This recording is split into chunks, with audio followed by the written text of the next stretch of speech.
Já comprou todas as prendas de Natal? Lembrou-se da sua? Estamos a oferecer 40 passes anuais da Zone e um deles pode ser seu. Assina hoje até 55% de desconto e habilite-se a ganhar. Tudo em observador.pt.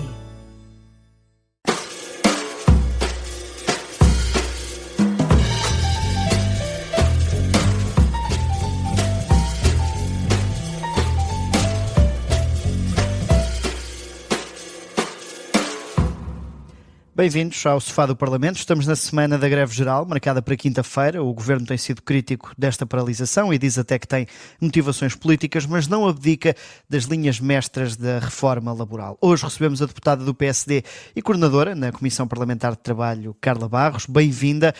Deixa-me perguntar-lhe, Portugal foi destacado pela revista The Economist como a economia do ano. Se a economia portuguesa está a crescer a bom ritmo e merece distinções internacionais, por que é preciso mexer no Código do Trabalho? Miguel, cumprimento todos os ouvintes da Rádio Observador e muito obrigada pelo convite para participar no vosso programa. Bem, de facto, este governo é conhecido por ter uma enorme ambição e os números que a economia tem apresentado, e que são números de facto favoráveis e que dizem no fundo acaba por ser um reconhecimento e uma gratificação ao desempenho dos portugueses no seu dia-a-dia, no seu trabalho, nos seus locais de trabalho e também dos empresários portugueses, naturalmente, com a ajuda e com o plano de ação do governo. Mas os números não nos podem fazer, digamos, descansar à sombra da bananeira, como se costuma dizer. Nós temos que olhar para os números e ter uma motivação acrescida para fazer ainda melhor. E, no fundo, foi isso que o Dr. Luís Montenegro se comprometeu quando apresentou o seu programa eleitoral e o programa de governo. Comprometeu-se a aumentar ainda mais os salários, o salário mínimo e o salário médio, comprometeu-se a melhorar a produtividade ou a ajudar os empresários a melhorarem a produtividade das empresas pela via da baixa da carga fiscal e, portanto, também as famílias assim pediam mais conciliação, mais tempo para a sua vida pessoal e familiar. Isto implica que haja esse compromisso de revisitar o Código do Trabalho. E, portanto... Mas pôr em causa a paz social não pode prejudicar este potencial de crescimento do país que está a acontecer? Miguel, não foi o Governo que pôs em causa a paz social. O Governo mantém-se sentado à mesa das negociações com os parceiros sociais e aquilo que aconteceu foi que em julho, mal o Governo apresentou o anteprojeto da reforma laboral designado Trabalho 21, há um parceiro que nem se senta à mesa, que é a CGTP, e que ainda não tinha lido a proposta e já estava a anunciar que não assinava o acordo e que marcaria uma greve geral. O que para nós é estranho, e é aí que se coloca em causa naturalmente a paz social, é que a UGT, que nunca fez isto em momento algum da história, é que se levante das mesas das negociações e que diga vamos também ir com a CGTP para a greve geral do próximo dia 11 de dezembro. Portanto, tudo isto é estranho. E é estranho porque a CGTP sempre soube estar à mesa das negociações com a devida paciência e o devido encanto pelo diálogo social e pela paz social. E estranhamos muito e dá que pensar que primeiro a UGT marca a greve geral e depois é que pede reunião ao Sr. Primeiro-Ministro. Não é estranho? Se a UGT estivesse muito preocupada com aquilo que é o projeto para a economia do país e o projeto para a defesa dos direitos dos trabalhadores, primeiro deveria ter ido fazer a conversa com o Sr. Primeiro-Ministro, no fundo, se estava assim tão descontente com a inflexibilidade, com a falta de flexibilidade, digamos, ou a falta de disponibilidade da Sra. Ministra, como acusaram, que tinha para o diálogo, que vinha com propostas muito balizadas. Acha que foi uma irresponsabilidade da parte da UGT esta adesão à greve geral? Sim, foi uma irresponsabilidade. Nós temos que atribuir os nomes certos às coisas. Foi uma irresponsabilidade. foi algo que aconteceu fora de tempo. Mas o Governo não está insensível aos sinais que vai recebendo. Nós estamos atentos à discussão que existe na sociedade, que existe na opinião pública, sobre a Reforma 21, mas também estamos atentos à vida das centrais sindicais. As centrais sindicais, a CGTP, o GT, são organismos vivos que têm uma vida interna, têm as suas eleições, portanto a UGT vai a eleições agora no início do ano de 2026. Não me vou referir à CGTP, porque a CGTP aqui pouco importa, digamos, para o caso, mas a UGT vai a eleições. Dentro da tendência socialista, no passado, nas últimas eleições, houve uma disputa entre dois socialistas para o lugar de secretário-geral, portanto, Mário Mourão e José Abrão foram dois candidatos e digamos que a central sindical, o GT, acabou por estar muito adormecida e cada um interpreta como quiser durante os governos do Partido Socialista. E, portanto, há aqui, de facto, também uma intenção de uma prova de vida. Também a própria dificuldade da UGT também atrair, o mundo sindical, não é o UGT em concreto, o mundo sindical, os sindicatos atraírem sindicalizados. Mas quando até os trabalhadores sociais-democratas também viabilizaram esta greve dentro do universo da UGT, como é que se pode acusar a central sindical de estar aqui com motivações políticas? Não, olha, isso realmente é uma falsa questão e eu justifico-lhe porquê. Primeiro, dar um dado objetivo. É que, de facto, a UGT tem duas tendências. A socialista, como eu acabei de referir, que ocupa o lugar de secretário-geral, que é onde está o atual secretário-geral da UGT, o Mário Mourão, que tem o poder executivo, e depois tem a presidente, que é da tendência social-democrata. Mas repare, e eu já cheguei a ter várias intervenções sobre isso, no sentido de esclarecer, os trabalhadores social-democratas, pela via dos seus órgãos, e os TSDs são uma estrutura autónoma do PSD, não são da UGT, são do PSD, portanto, e já redigiram vários comunicados apelando ao diálogo e dizendo que esta greve era inoportuna. Agora, certamente cada um dos dirigentes da tendência social-democrata vai ter uma explicação para dar porque é que não fez uma abstenção ou porque é que votou a favor desta greve. O que é facto é que os trabalhadores social-democratas está tudo alinhado com o Governo e com o PSD. Revemo-nos na reforma laboral e apelamos a alguma ponderação e bom senso e uma disponibilidade acrescida para o diálogo. Portanto, não vale a pena... E acha que essa disponibilidade continua a existir, apesar da paralisação? Ou seja, depois da greve é possível continuar a conversar, neste caso com o UGT? A UGT tem tido declarações públicas extremamente agressivas. Aliás, o secretário-geral, após a marcação da greve geral, logo 1 ou 2 dias a seguir, veio dizer que, se fosse preciso, não era a quinta-feira apenas de greve geral, marcaria também a sexta-feira, marcaria 2 dias seguidos. E todas as declarações que tem proferido são declarações de alguma ruptura. E também é preciso perceber que a economia e os trabalhadores não podem servir para a almofada, digamos, deste tipo de insónias, que é assim que poderemos dizer, das centrais sindicais. O Governo e a proposta, o anteprojeto, têm o seu tempo, não é o tempo da UGT. O tempo da UGT será, naturalmente, ou pode ser, não sei por aquilo que eu percebo, um tempo mais longo. A UGT quer a discussão do anteprojeto e chegar ou tentar manter essas reuniões à la longue. Isto não é possível. A economia não pode esperar. Os trabalhadores não podem esperar. E, portanto, temos que passar, entretanto, à fase de uma boa redação. E, naturalmente, a nossa ambição, a ambição do Governo, é que cheguemos a um acordo e que a UGT possa assinar esse projeto, que depois será traduzido numa proposta de lei para ser analisado no Parlamento. Essa é a nossa ambição e esse é o nosso desejo.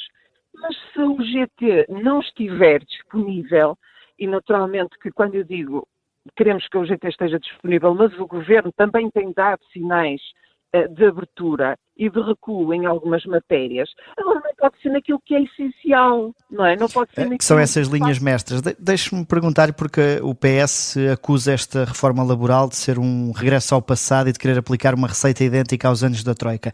Em que é que esta proposta moderniza o mercado de trabalho? Esta proposta moderniza o mercado de trabalho porque encara alguns conceitos, aí está, que as centrais sindicais dizem que são conceitos modernos, não são nem acusa de modernos, até diz que são de retrocesso na vida dos trabalhadores, em direitos dos trabalhadores. Por exemplo, o outsourcing. O que são empresas de outsourcing?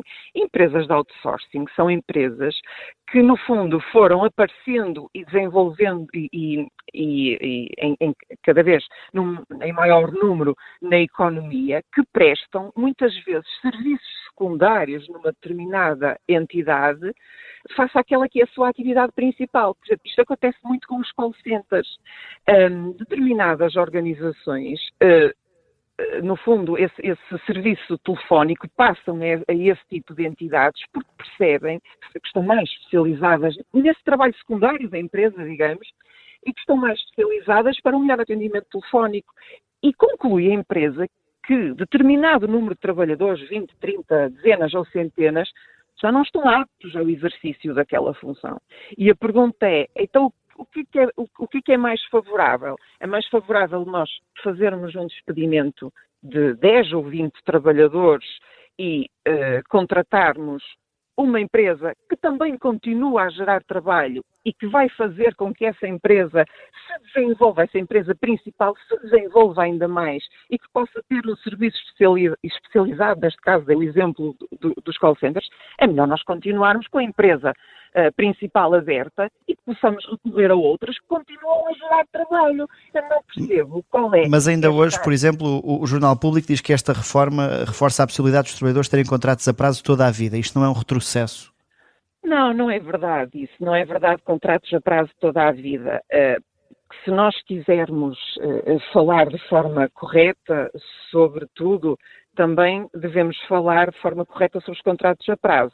O alargamento dos contratos de 2 anos para 3 anos, há quem se ria com esta explicação de que aumenta a previsibilidade, quer para o trabalhador, quer para a empresa, mas de facto não é uma justificação que dê para rir, porque o próprio governo do Partido Socialista, nessa matéria, deixou-nos uma taxa de desemprego dos jovens a rondar os 23%. Temos a maior taxa de desemprego jovem de todos os países da OCDE. E não foi o facto desses contratos terem a duração de até 2 anos que fez com que os jovens tivessem mais oportunidades cá dentro. Essa é uma falsa questão, ou seja, nós sabemos que as empresas hoje têm confrontam-se com um nível de incerteza e de volatilidade que é preciso acautelar. E, portanto, nós devemos permitir que as empresas contratem sem medo. É melhor que as empresas contratem do que não contratem. E, portanto, o facto de passar de 2 para 3 anos, no nosso entendimento, é bom, porque os jovens até ficam mais tempo com aquele vínculo contratual e as empresas têm um maior nível de previsibilidade também, como tem também a vida do trabalhor. E há outra falsa questão, se me permite, Miguel, associada a isto. Só para terminar rapidamente, que ainda queria ir a um assunto antes de fecharmos. Que tem a ver com o facto de, os jovens, por causa disto, os jovens imigram, estamos a perder talento. Nada disso. Os jovens imigram porque são ambiciosos na busca de melhores salários. É disso que este governo está a tratar. É de melhores salários. E um jovem imigra a fugir do contrato a prazo que em vez de 2 anos vai ser de 3. Essa é uma falsa questão. Nós temos que conseguir reter o talento cá dentro e é precisamente no sentido de reduzir também a taxa de desemprego, é no fundo aumentando salários e criando oportunidades para os jovens cá dentro. Deixe-me perguntar-lhe sobre as alterações à lei da greve. Os problemas que aconteceram, quer com a CP, quer com o INEM, não existiram apenas por falhas no pedido dos serviços mínimos? Faz sentido estar a legislar por cima de erros que foram cometidos?